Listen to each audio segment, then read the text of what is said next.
मेरठ मस्जिद के अंदर घुसकर गोली चलाने वाले आरोपी को पूर्वी जिले की गाजीपुर थाना पुलिस टीम ने गिरफ्तार कर लिया है।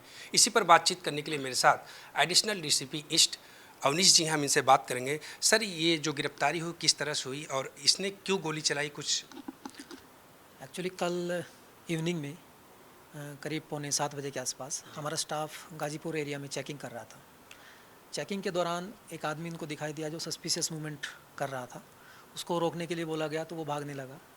पुलिस वालों ने अपना पीछा करके उसको ओवरपावर किया और उसकी तलाशी ली।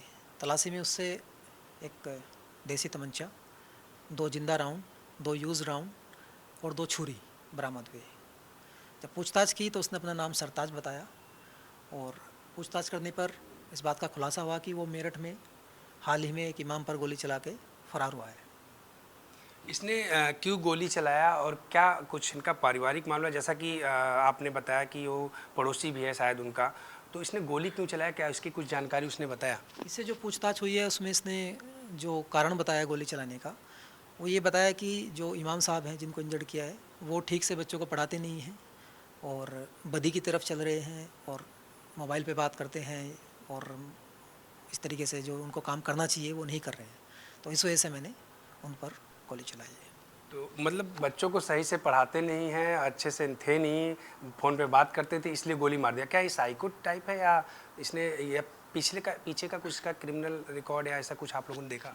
पीछे का जो चेक किया गया अभी तक कोई रिकॉर्ड सामने नहीं आया है, सिवाय ये जो हाल ही में एफआईआर दर्ज हुई है यूपी में गोली चलाने की। इससे पुराना कोई केस अभी तक रिकॉर्ड में नहीं है।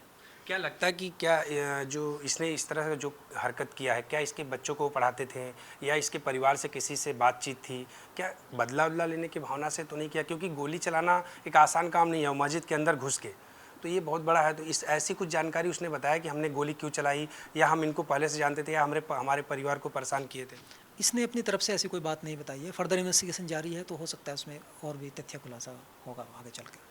मेरठ में कहाँ के रहने वाले हैं, कुछ जानकारी उन्होंने बताया? और यहाँ पर कैसे पहुँचा वो गोली चलाने के बाद? मेरठ में जो लिसाड़ी थाना क्षेत्र है वहाँ का ये रहने वाला है और वहीं पर ही उसी इलाके में जो मस्जिद है उसी के इमाम पर इसने गोली चलाई है। वहाँ से फिर ये गोली चलाने के बाद बस से दिल्ली पहुँचा है। फरार हो गया वो। तो ये थे अवनीश जी, जिन्होंने बताया कि ये आरोपी ने गोली चलाया और इमाम को मारा। सबसे बड़ा एक और अहम मुद्दा इसमें है कि उसने सही से ना पढ़ाने और बच्चों के समय पढ़ाते समय मोबाइल का यूज करने को बातें जो उन्होंने बताई है और उसका क्रिमिनल रिकॉर्ड पीछे का ऐसा कुछ सामने नहीं आया है। कैमरा पर्सन विशेष के साथ मैं पंकज, इंडिया डेली, दिल्ली।